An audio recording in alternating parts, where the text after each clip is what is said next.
Welcome to this channel. Hope कि आप लोग सभी लोग सेफ होंगे।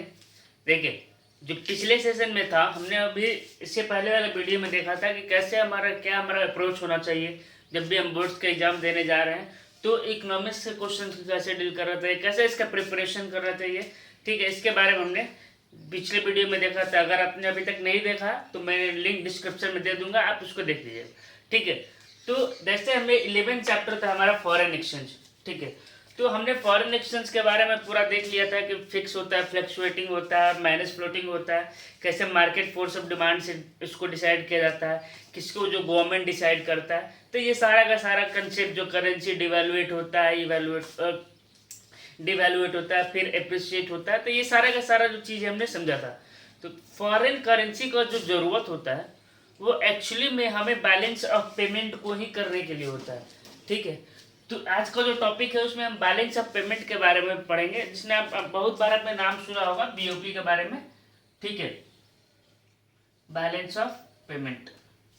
तो जो भी फॉरेन एक्सचेंज होता है, तो जो गवर्नमेंट होता है वो रिजर्व्स को बना के रखता है, ताकि जब भी वो दूसरे देश के साथ इंटरेक्शन करे, कुछ भी ट्रेड करे गुड्स का या सर्विसेज का, तो वो उस देश के करेंसी में के रूप में उसको पेमेंट कर पाए। तो इसलिए हमने फॉरेन एक्सचेंज जो है वो मेंटेन करते थे। तो अब इस वीडियो में देखते हैं कि बैलेंस ऑफ पेमेंट क्या होता है। देखिए, बैलेंस ऑफ पेमेंट एक जैसे हम लोग चार्ट बना के रखते हैं कि हमारा इतना खर्च हुआ, इतना इनकम हुआ, ठीक है। तो इसी तरीके से एक बैलेंस ऑफ पेमेंट एक स्टेटमेंट होता है, जिसमें हम जितना भी इकोनॉमिक ट्रांजैक्शन मतलब कि मॉनेटरी ट्रांजैक्शन, मतलब कि जो इन फॉर्म ऑफ रुपीज हो, मतलब एक कोई करेंसीज के फॉर्म में हो। तो बैलेंस ऑफ पेमेंट क्या होता है? तो बैलेंस ऑफ पेमेंट जो होता है वो एक स्टेटमेंट होता है जिसमें हम मेंटेन करते हैं जो भी इकोनॉमिक ट्रांजैक्शंस को मेंटेन करते हैं एक साल का, ठीक है। तो it is a statement of account which shows the economic transaction with the rest of the world in one accounting year. किसके साथ? रेस्ट ऑफ द वर्ल्ड के साथ, ठीक है। अब देखिए, ये जो ट्रांजैक्शंस हो सकते हैं वो किसी कोई भी कर सकता है। जैसे हमने सेक्टर इकोनॉमी पढ़ा हुआ है, तो इसमें हमने देखा है कि इंडिविजुअल को हम लोग हाउस होल्ड सेक्टर बोलते हैं, फर्म को प्रोड्यूसर सेक्टर बोलते हैं, गवर्नमेंट को गवर्नमेंट ही रहता है, ठीक है। तो ये ऑलरेडी पढ़ चुके हैं कि कितने टाइप के सेक्टर होते हैं। तो जो भी सेक्टर्स होते हैं, जो भी रिसिप्ट और पेमेंट करते हैं, ठीक है, तो उनको हम लोग इसके अंदर इंक्लूड करते हैं। और देखते हैं कि कौन कौन सा ट्रांजैक्शन जो है वो बैलेंस ऑफ पेमेंट के अंदर आता है, ठीक है। तो बैलेंस ऑफ पेमेंट के एग्जांपल के तौर पे, या फिर क्या हम उसमें डील करते हैं, क्या चीज को ट्रेड करते हैं, ठीक है, तो उसके बारे में समझते हैं। देखिए, export and import of the goods, मतलब जो गुड्स होते हैं, जैसे कि कोई बाहर से सामान मंगाते हैं, जैसे कार मंगाया, मोबाइल्स मंगाए, यहाँ से भेजा, विदेश में भेजा, तो वो सारा का सारा export and import of goods के अंदर आएगा, जिसको हम लोग विजिबल ट्रेड्स क्यों बोलते हैं? क्योंकि जो सामान हमारा एक देश से दूसरे देश में जा रहा है, तो हम उसको देख सकते हैं, छू सकते हैं, फील कर सकते हैं, वो टेंजिबल होता है। तो इसलिए इसको विजिबल ट्रेड्स के भी नाम से जाना जाता है, विजिबल और मर्चेंडाइज गुड्स, ठीक है। तो एक्सपोर्ट और इम्पोर्ट समझ में आ गया। तो हम कैसे, देखिए, जब भी हम बैलेंस ऑफ पेमेंट, जो ये सब जो है ना आइटम्स, वो करेंट अकाउंट और कैपिटल अकाउंट होता है। बैलेंस ऑफ पेमेंट जो हम आगे भी डील करने वाले हैं उसी के अंदर आता है, ठीक है। तो एक्सपोर्ट और import of visible goods and service goods, export and import of services, ठीक है। तो export and import of the services का मतलब, देखिए, जैसे कि बाहर से हम लोग, जो हमारा जो है इंडिया में सबसे अच्छा क्या है, हमारा जो सॉफ्टवेयर है, बैंकिंग है, ठीक है, इंश्योरेंस भी है ठीक ठाक। तो ये सारा का सारा जो है वो सर्विस के अंदर आता है। सर्विस मतलब ये भी इनटेंजिबल होता है, जिसको हम लोग छू नहीं सकते, फील नहीं कर सकते। अब बैंकिंग को हम लोग कभी छू सकते नहीं, इंश्योरेंस है वो एक देश से दूसरे देश में, तो वो कभी छू सकते हैं, नहीं छू सकते।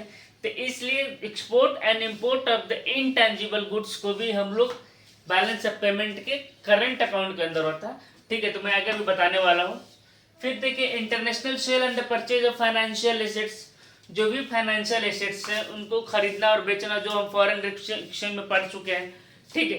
तो वो सारा का सारा भी बैलेंस ऑफ पेमेंट ये कैपिटल अकाउंट के अंदर आता है।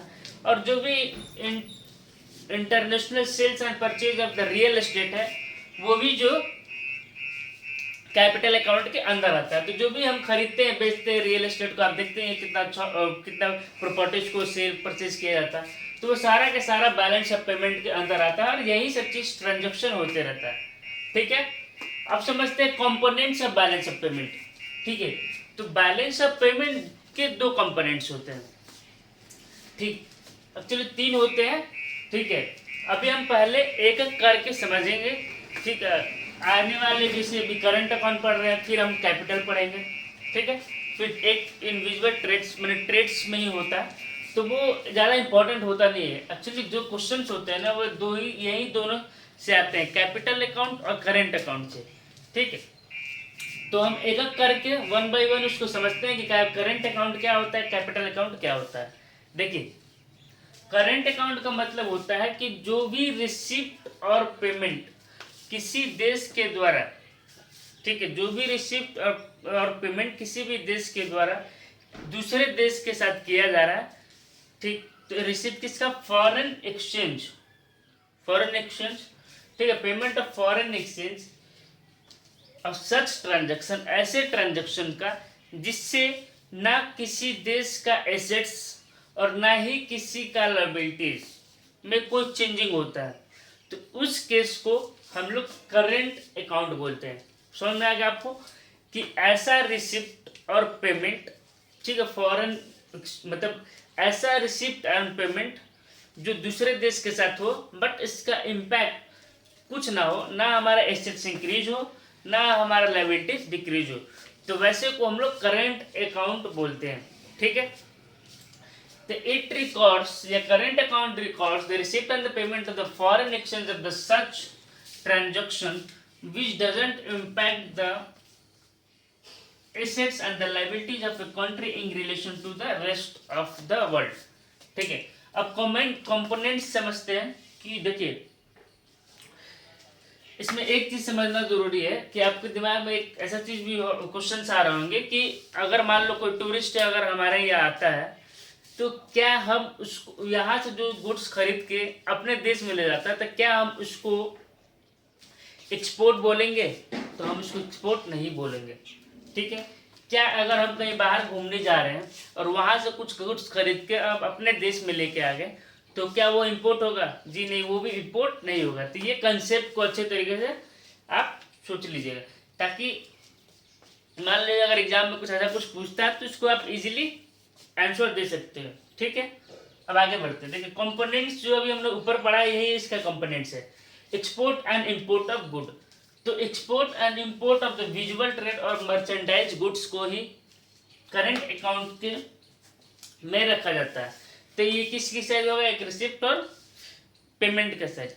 ठीक है, तो हम इसको आगे देखेंगे कि कौन सा रिसिप्ट के साइड होगा कौन सा ये, बस अभी आप बस आइटम्स को देखिए। नेक्स्ट वीडियो जब हम बनाएंगे तो इसमें हम सारा का सारा करंट अकाउंट को कंप्लीट करेंगे। तो export and import of the goods मतलब क्या है, तो ये याद रखना है, वर्ड याद रखना है, विजिबल ट्रेड।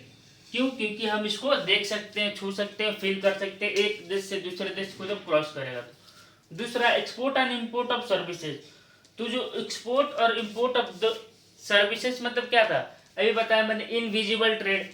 तो इनविजिबल ट्रेड, ठीक है, वो भी करंट अकाउंट के अंदर आता है क्योंकि इनविजिबल ट्रेड्स को ना ही हम छू सकते हैं और ना ही उसको फिल कर सकते हैं। ठीक, तो इसके अंदर भी दो टाइप्स को होते हैं। जो इनविजिबल ट्रेड्स है उसके अंदर दो टाइप के होते हैं, एक फैक्टर सर्विसेज, एक नॉन फैक्टर सर्विसेज। ठीक है, तो मैंने आपको पहले ही पहले ही वीडियो में बताया था फैक्टर ऑफ प्रोडक्शंस के बारे में।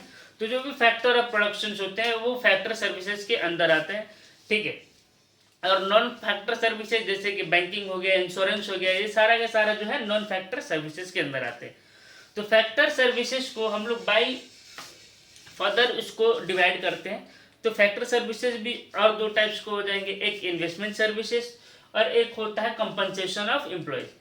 ठीक, तो इन्वेस्टमेंट इनकम मतलब क्या होता है कि सैलरी के अलावा, सैलरी और वेजेस के अलावा जो भी हो गया, रेंट के थ्रू, ठीक है, आपका प्रॉफिट हो गया, कैपिटल पे इंटरेस्ट हो गया, तो रेंट, इंटरेस्ट और प्रॉफिट, ये तीनों जो है वो इन्वेस्टमेंट इनकम के, क्योंकि हम इसको कहीं इन्वेस्ट कर रहे हैं उससे हमें रिटर्न मिल रहा है। और दूसरा है compensation of employees. Compensation of employees मतलब काम करने के बदले में कुछ पेमेंट किया जा रहा है, तो ये भी जो है वो सर्विस के अंदर आता है। काम को हम फील कर पाएंगे? नहीं कर पाएंगे। नॉन फैक्टर सर्विसेज में बैंकिंग और इंश्योरेंस आता है, ठीक है। और तीसरा है ट्रांसफर पेमेंट। ट्रांसफर पेमेंट भी मैंने बहुत बार बताया हुआ आपको कि ट्रांसफर पेमेंट को वन साइडेड पेमेंट बोलते हैं, ये नेशनल इनकम में इंक्लूड नहीं होता है, इसके बारे में मैं बता चुका। तो ट्रांसफर पेमेंट मतलब कि किसी भी देश, हम जैसे हमारा देश है, कोई यूएई से, कभी कतर से, ये सऊदी अरब से, मतलब ग्रांट्स या फिर आप क्या बोल सकते हैं, मोदी जी को गिफ्ट मिलते रहता है, ये सब सारा। तो सारा ये गिफ्ट्स, ग्रांट्स, स्कॉलरशिप, ये सारा का सारा जो होता है वो ट्रांसफर पेमेंट के अंदर आता है। तो ये भी जो है वो करंट अकाउंट के, और हम भी कुछ दूसरे देश को भी पे करते हैं, कुछ गिफ्ट देते हैं, कुछ डोनेशन देते हैं, कुछ ग्रांट्स देते हैं कुछ, तो ये जो है वो ट्रांसफर पेमेंट के अंदर आता है, ठीक है। तो ये समझ में आ गया, ये भी जो है वो करंट अकाउंट्स का कंपोनेंट्स के पार्ट होता है। अब नेक्स्ट वीडियो में हम देखेंगे कि करंट अकाउंट का कुछ कैलकुलेशन टाइप में जो है देख लेंगे कि कैसे इसको डील करते हैं, क्वेश्चंस कैसे आते हैं, ठीक है। तो इस वीडियो में बस इतना ही, और जो भी है रिवीजन करते रहिए, बार बार पढ़ते रहिए, वीडियो से ही पढ़ते रहिए शुरू से, ताकि आपको हेल्प मिले और कंसेप्ट भूले नहीं आप, ठीक है। तो इस वीडियो में बस इतना ही। Thank you so much.